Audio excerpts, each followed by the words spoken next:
Hello, sorry, I look a bit panicked simply because I just started a video and then our screen went black. But we're here now. Welcome to another conversation about Stoicism, where we were going over the Meditations by Marcus Aurelius. And today what I would like to do is, having ended up in book 7, I would like to talk about 3 sections, but they're very short. But they have different themes though, so I'll try to stay focused.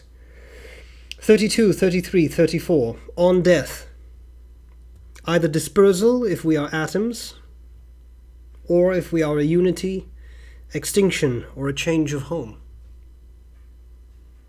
On pain. Unbearable pain carries us off. Chronic pain can be borne.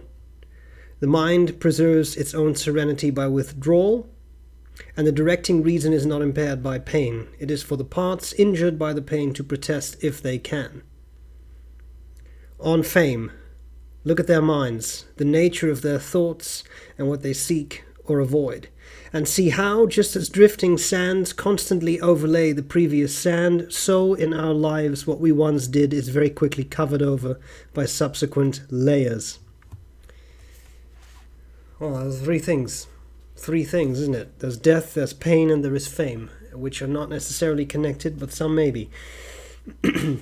What I find interesting about this is that they all have the same start, right? Like on death, on pain, on fame, etc.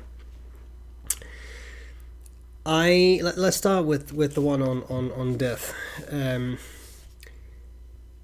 Very interesting that Marcus Aurelius takes a fascinating approach here, because the Romans had a sort of pantheistic, like multiple deity type religion, right? With with Jupiter and Mars and all those gods. And as the emperor of Rome, you would expect that he would adhere to that religion as the head of state.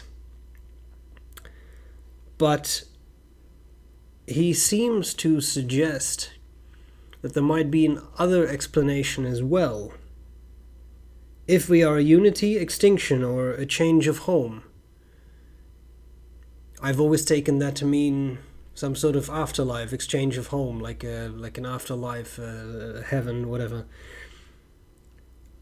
But then he starts by saying either dispersal if we are atoms. Interesting, atomists, right? That's another school of philosophy. The Epicureans believed that everything was made up of atoms.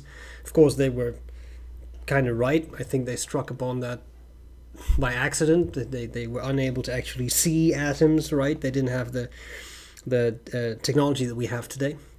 But in any case, that's an interesting dichotomy, that on the one hand there's this idea, and I want to say there's another passage somewhere in the Meditations where this happens as well. Marcus Aurelius says, well, there could be gods, but there could also not be.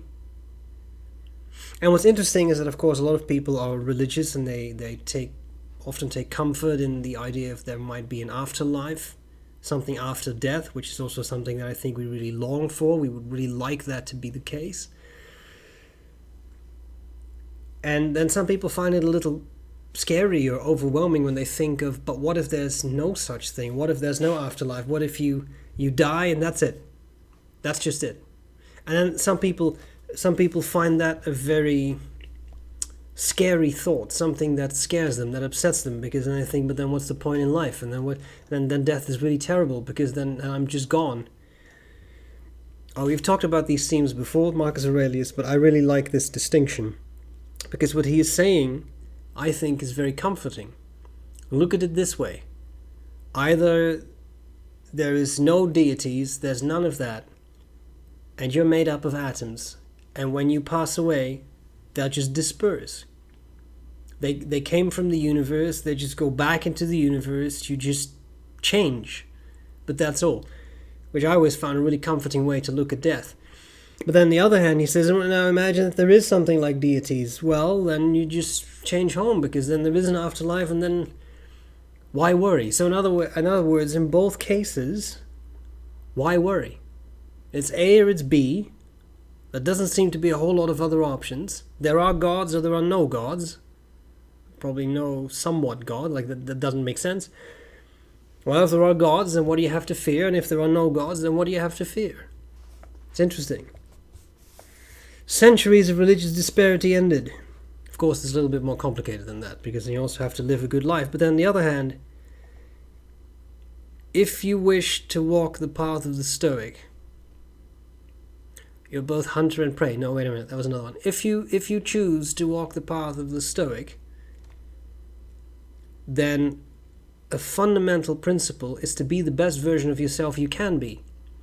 Well, if you're sincerely striving for that on an everyday basis, then if there is a god or there are gods, then what can they find issue with? If you have truly done your best to be a good person, then what's there to fear? Now, whether they exist or not, why would they send you to hell if you've done everything you can to be a good person? If there even is such a thing as hell, but let's just for the sake of argument here. Right? Always found that interesting way to look at things. Then we have pain. Now this one is complicated. Unbearable pain carries us off. Chronic pain can be borne. The mind preserves its own serenity by withdrawal, and the directing reason is not impaired by pain. It is for the parts injured by the pain to protest if they can. Remember that directing reason is hegemonikon, the most rational part of your soul. I think a Stoic would say. Now, this one is always easy to say if you're not in chronic pain, right? Because what Marcus Aurelius is saying is quite straightforward. Pain is bearable, full stop. Because if it is not, then it will kill you. That sounds very harsh, but that's kind of like, what else is there? You can bear it or you can't. If you can't, then you will die, and then you don't have to bear it anymore. But if you can bear it, then you can bear it, because it's not killing you, so you can bear it. Now again, it's a little easy to say if you don't actually suffer from chronic pain or chronic issues. And there is a famous story of Diogenes the renegade.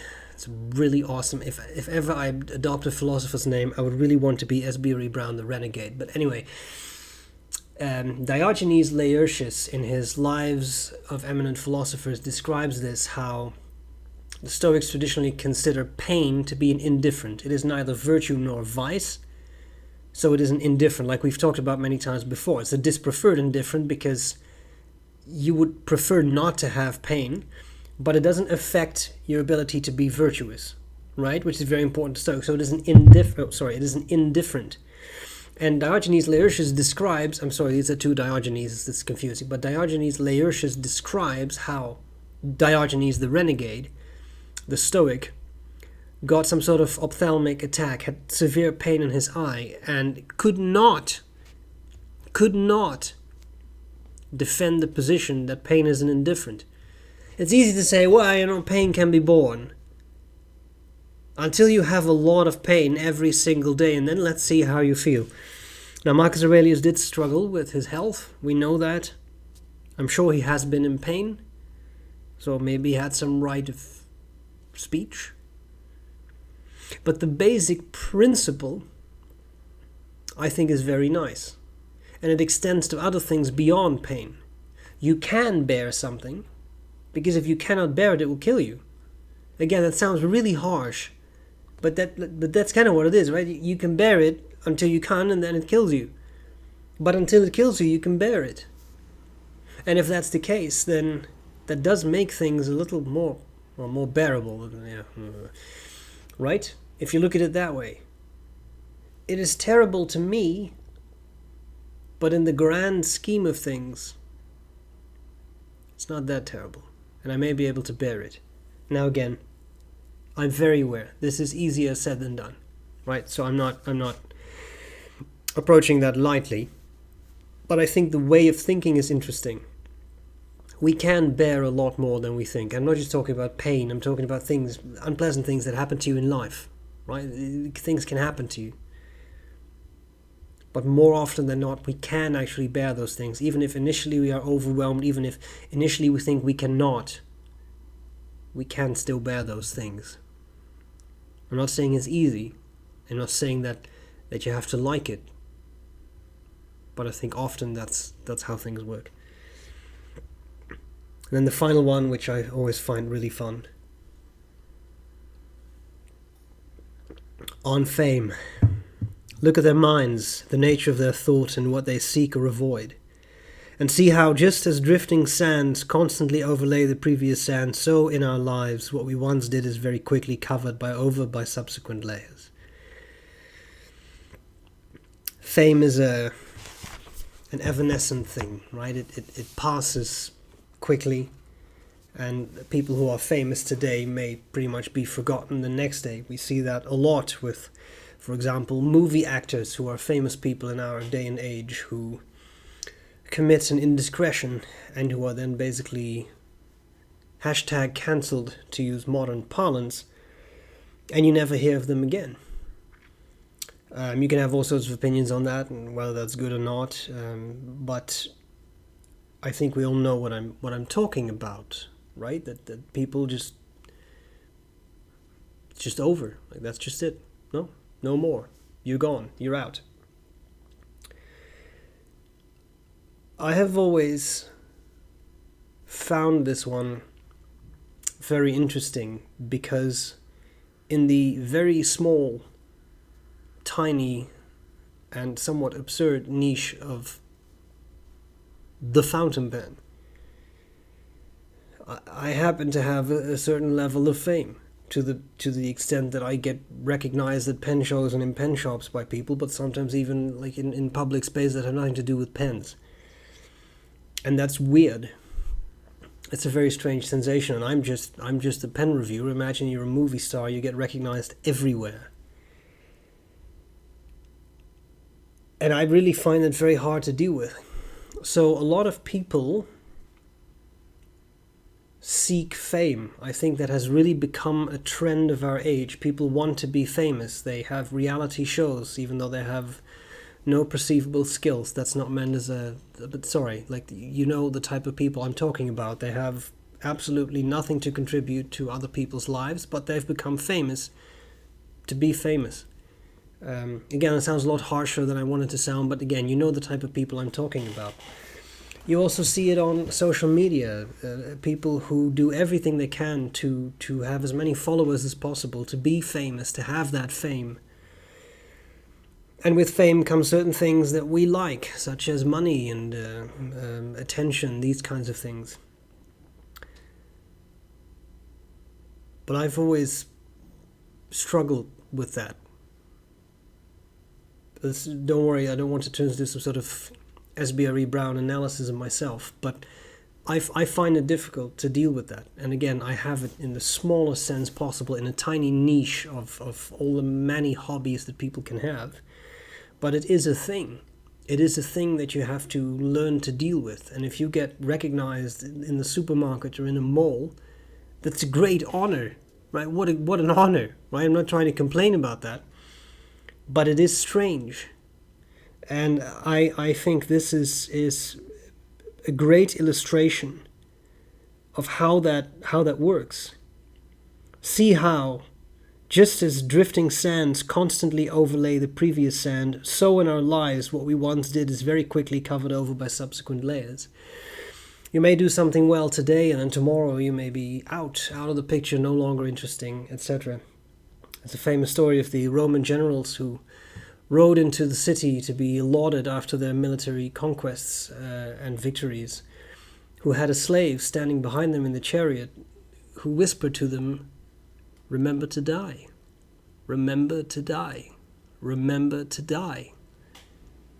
Because everything is, again, evanescent, is temporary. And you may be famous today, but tomorrow something may happen.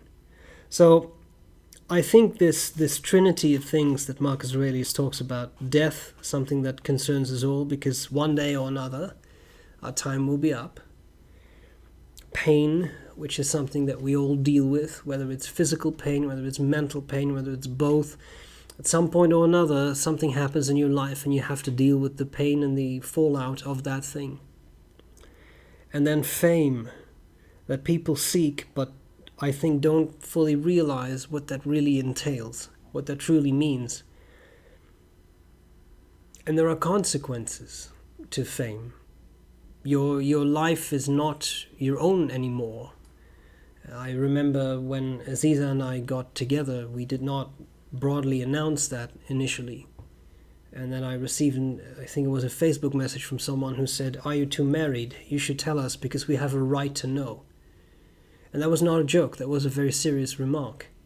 But in reality, you don't have a right to know because it's my life. When you get married, do you go to the neighbors across the street that you've never talked to say, "We got married"? Do you share every intimate detail of your life with strangers? Because sometimes when you are famous, again, I use this term with much reservation in self-application, okay? But when you become famous, you're in the public eye all the time. I'm not, right? Obviously I'm not. But in certain small ways I am. That's difficult. It's not always what people expect that to be like. So I'd be very cautious. And I tell people this when they ask me, they want to start reviewing pens on YouTube, for example. Be aware of that. Be aware of what your motivation is. You should do it, I think, to share that knowledge and share your passion, but not to become famous, because it's not that great. You may have very romantic ideas about it, but it's not that great. So, this was a somewhat peculiar episode because it was me talking about a lot of things. I don't know if this was remotely interesting to people, but I think these are good things to think about. And as always, I like how clear and concise Marcus Aurelius can be about these very complicated matters. And there you have it. So, I hope this was useful. Maybe some food for thought. And I'll gladly see you again next time when we talk more about Stoicism. See you then. Bye.